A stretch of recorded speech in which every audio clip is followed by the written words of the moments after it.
Hello there and welcome to thesunabove.com. Thesunabove.com.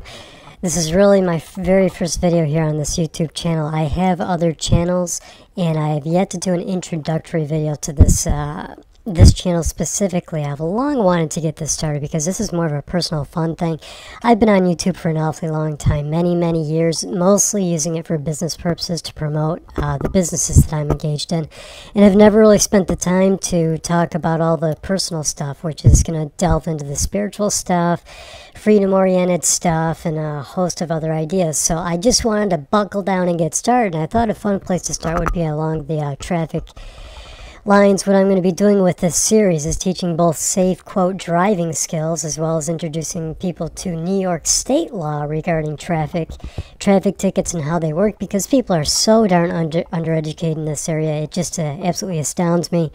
We need to get more educated, need to better ourselves in this area so that we can better interface with the system as it stands and understand what exactly it is we are interfacing with, because no one is taught this in school.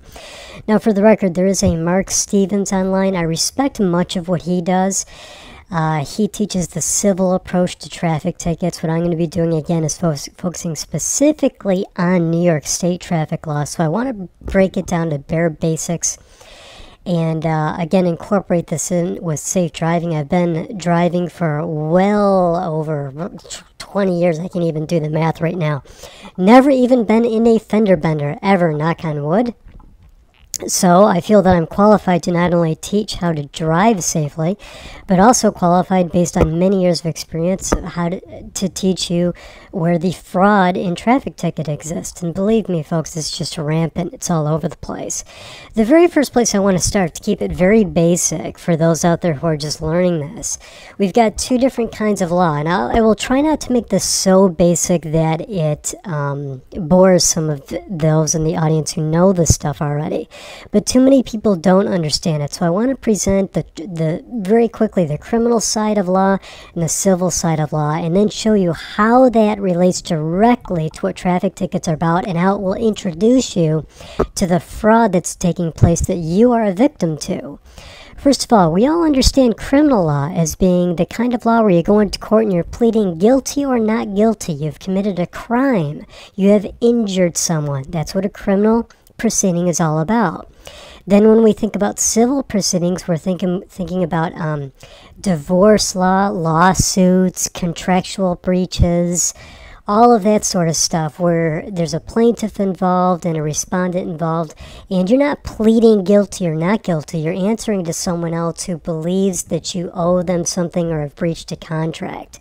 So hopefully most of you can understand the difference between criminal and civil. Now here's where it comes into traffic and where it becomes such a catch.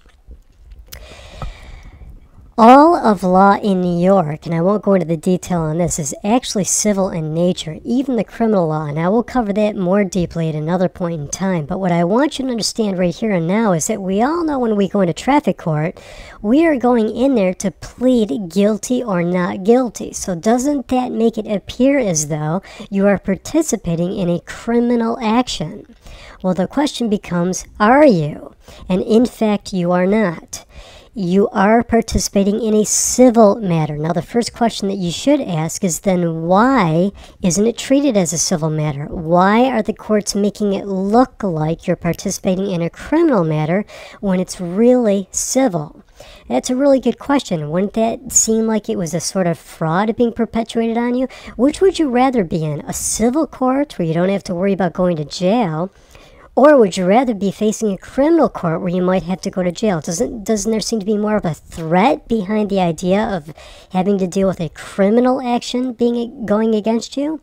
So that's part of this fraud. Now, if you ask a judge in New York about this, what he will tell you is it's quasi-criminal. It's a real annoyance for those of us who understand the law to hear judges in their cocky manners call this quasi-criminal and with their snide little accents that they use. Because what they're essentially telling you is quasi-criminal, as lawfully defined, means looks like but is not, quasi. So in other words, what they're telling you is, no, this looks like a criminal proceeding, but actually it is not. So what he's actually telling you is, we are deceiving you. This is not a criminal action, but we're trying to trick you into thinking that it is. It is actually civil. So if you understand that much right off the bat, doesn't that piss you off? And if not, why doesn't it? Shouldn't it?